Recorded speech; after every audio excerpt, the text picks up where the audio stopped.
Hi friends, வாங்க இன்றைக்கி மத்தியான சாப்பாடு சிம்பிளாக முடிச்சிடலாம் அப்படின்னு முடிவு பண்ணிட்டேன். ஸோ ரசத்துக்கு கொஞ்சம் புளியும் ஒரு தக்காளியும் கொதிக்க வச்சுருவேன் நான் கொஞ்சம்.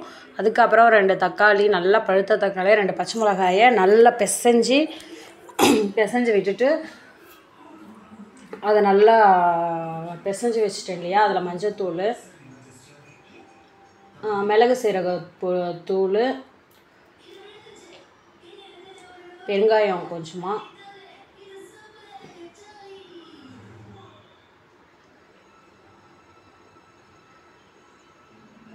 பூண்டு தட்டுனது, இது எல்லாத்தையும் சேர்த்து மல்லித்தழை, கருவேப்பிலை, இது எல்லாத்தையும் சேர்த்து கொஞ்சம் அதோட புளி தண்ணியும் கரைச்சி ஊற்றணும். புளி தண்ணி மீன்ஸ் அந்த கொதிக்க வச்சுருந்தோம் இல்லையா, ஒரு தக்காளியும் கொஞ்சம் புளியும் ஒரு கொதி விட்டுருவேன்.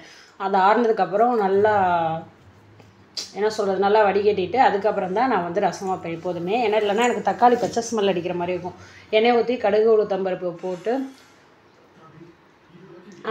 ஈய பாத்திரத்தில் வச்சாதான், அதாவது அலுமினிய பாத்திரத்தில், அலுமினியம் கூட இல்லை, ஈய பாத்திரம்னு சொல்லுவாங்க. அந்த மிளகு சீரகம் கொஞ்சம் போட்டு அதுலேயே ஒரு காஞ்ச மிளகா, ஒரு பச்சை மிளகா கிள்ளி போட்டுட்டு கொஞ்சம் பெருங்காயத்தூள் போட்டு தாளிச்சிட்டு அப்படியே அந்த கரைச்சி வச்சுருந்தோம் இல்லையா புளி தண்ணியெல்லாம், அதெல்லாம் எடுத்து ஊற்ற வேண்டியதான். ஊற்றி லைட்டாக அப்படியே நுரகட்டின உடனே எடுத்து இறக்கி வச்சுருவோம். செம்மையாக இருக்கும் இந்த ரசம். வச்சு பாருங்கள். சிம்பிளாக, ரொம்ப சோம்பேறி அப்படின்னா இதை வச்சுருங்க.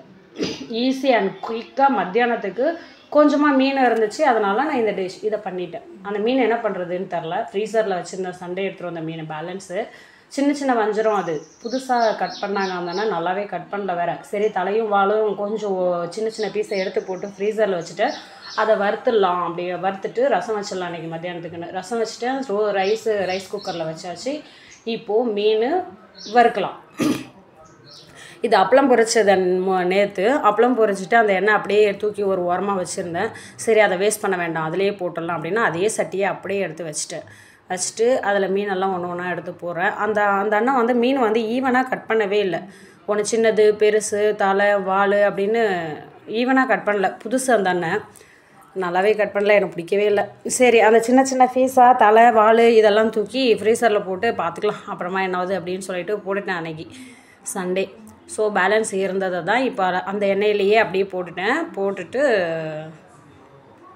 வறுத்துடலாம் மீனை. ரசம், சாப்பாடு, மீன் வறுவல். இந்த மாதிரி ரசத்துக்கு வறுக்கும்போது சின்ன பீஸாக வறுக்கும்போது கொஞ்சம் வெங்காயமும் லாஸ்ட்டாக இறக்க ஒரு 2 நிமிஷத்துக்கு முன்னாடி ஒரு பெரிய வெங்காயம் பெரட்டி விட்டு நல்லா எடுத்துட்டேன். அதில் ஒரு பெரிய வெங்காயமும் கொஞ்சம் கருவேப்பிலையும் போட்டு பெரட்டிட்டு அதை ரசத்துக்கு வச்சு சாப்பிடும்போது அந்த வெங்காயத்தையும் சேர்த்து நறுக்குன்னு சூப்பராக இருக்கும், டேஸ்டியாக இருக்கும். ஒரு வாட்டி ட்ரை பண்ணி பாருங்கள். நான் மேக்ஸிமம் ரசத்துக்கு மீன் பொரிச்சா இந்த மாதிரி பண்ணிவிடுவேன். கருவேப்பிலையும் பெரிய வெங்காயமும் கட் பண்ணி போட்டு ஒரு பெரட்டிடுவேன். அதே எண்ணெய் சட்டியாக இருந்தாலும் சரி, தோசைக்கல்லாக இருந்தாலும் சரி. நான் எண்ணெயில் பொரிச்சு எடுத்ததே கிடையாது. மீனே எனக்கு பிடிக்கவே பிடிக்காது. ஸோ தோசைக்கல்லில் போடுவேன், இப்படி தான் பெரட்டி தான் எடுப்பேனே தவிர எண்ணெயில் பொரிச்சு மீன் சாப்பிட மாட்டேன், எனக்கு பிடிக்காது, நல்லாவும் இருக்காது. ஸோ இதை அப்படியே எடுத்து வச்சாச்சு. மத்தியானம் லஞ்சுக்கு எடுத்து வச்சிடலாம். அவ்வளோதான். ஜஸ்ட்டு ஒரு வெங்காயம், பெரிய வெங்காயம், ஒரு கொத்து கருவேப்பிலை போட்டு பெரட்டிட்டு அப்படியே எடுத்து வச்சிட்டோம்னா முடிஞ்சிச்சு. ரசத்துக்கு ரொம்ப நல்லாயிருக்கும். அந்த நறுக்குன்னு வெங்காயம் அந்த மீன் மசாலா கூட சேரும்போது ரொம்ப நல்லாயிருக்கும்.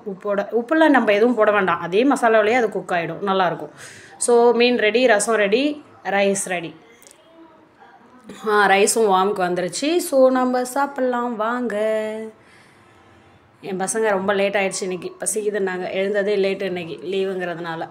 ஸோ சாப்பிட்லாம்.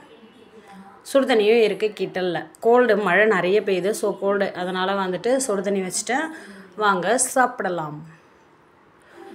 கொஞ்சமாக ரைஸ் போட்டு வேணும்னா அப்புறமா இன்னொரு வாட்டி போட்டு சாப்பிட்டுக்கலாம். ஃபஸ்ட்டு கொஞ்சமாக தானே போடணும், அப்புறமா தான் 2வது வாட்டி போட்டு சாப்பிடும்போது ஒரு தட்டு போட்டுக்கலாம். இப்போதைக்கு நம்ம டீசெண்ட்டை மெயின்டைன் பண்ணோம்ல கொஞ்சம், அதனால்.